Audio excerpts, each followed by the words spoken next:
हमने अब तक क्या देखा? हमने देखा कि गुर्जर शब्द कैसे उभरा।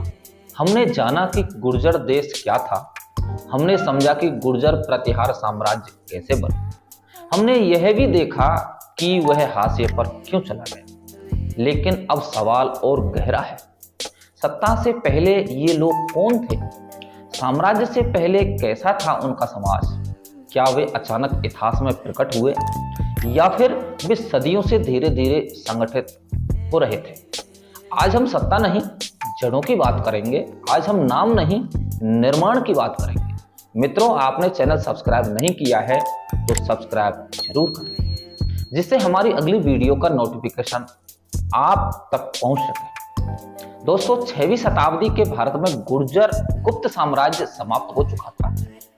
उत्तरी भारत में शक्ति का संतुलन टूट चुका था। छोटे छोटे गण, कोल और स्थानीय शक्ति समूह उभर रहे थे। राजस्थान और गुजरात का भूभाग उस समय सीमांत क्षेत्र था। सीमांत क्षेत्र हमेशा उन समाजों को अवसर देता है जो गतिशील, सैन्य रूप से सक्षम और संसाधन आधारित। यहीं से गुर्जर नाम दिखना शुरू होता है। यह अचानक प्रकट नहीं हुआ, यह राजनीतिक शून्य की उपज था। जब हम 7वीं 8वीं सदी के शिलालेख देखते हैं तो गुर्जर केवल जातीय नाम नहीं दिखता। गुर्जर देश, गुर्जरात्रा यह संकेत देता है कि गुर्जर समाज भूमि पर संगठित था। कोई भी समाज तब तक क्षेत्र का नाम नहीं बनता जब तक उसकी जनसंख्या, शक्ति और संगठन मजबूत ना हो। इसका अर्थ है कि सत्ता से पहले संगठन था, संगठन से पहले सामाजिक ढांचा। दोस्तों, गुर्जर समाज की पारंपरिक पहचान पशुपालन से जुड़ी रही है, लेकिन इतिहास में पशुपालन समाजों को कम मत आंकिए। घोड़ा, गतिशीलता, सीमा की रक्षा, ये सब सैन्य शक्ति के आधार हैं। सीमांत क्षेत्रों में स्थिर कृषि समाज से अधिक गतिशील पशुपालन समाज टिकते हैं। संभव है कि गुर्जर समाज का प्रारंभिक ढांचा पशुपालन, सैन्य दक्षता का मिश्रण रहा हो। यही संरचना आगे चलकर राजनीतिक सत्ता में बदली। कुछ औपनिवेशिक इतिहासकारों ने गुर्जरों को हूणों से जोड़ा, लेकिन यह 3 बातें ध्यान रखें।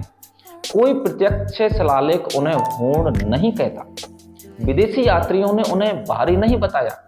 उनका भूप्रभाव स्थानीय था। इतिहास में अनुमान और प्रमाण अलग अलग होते हैं, इसलिए बाहरी मूल सिद्धांत पूर्ण निष्कर्ष नहीं है। अब प्रश्न है कि एक समाज सत्ता तक कैसे पहुंचा? जब गुप्त साम्राज्य कमजोर हुआ तो सत्ता खाली स्थान बना। जो समाज संगठित था, सैन्य रूप से सक्षम था, भूमि पर प्रभाव रखता था, वही आगे बढ़कर गुर्जर समाज ने इसी अवसर का उपयोग किया। ऐसा समाज कैसा रहा होगा?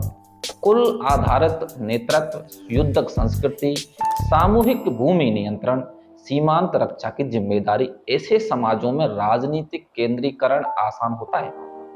यही संरचना गुर्जर प्रतिहार सत्ता की नींव बनी। सभी प्रमाणों को जोड़कर देखें तो गुर्जर समाज न अचानक आया, न अचानक समाप्त हुआ। वह उत्तर पश्चिम भारत का स्थानीय, संगठित, सैन्य सक्षम समाज था, जो समय के साथ राजनीतिक शक्ति बना।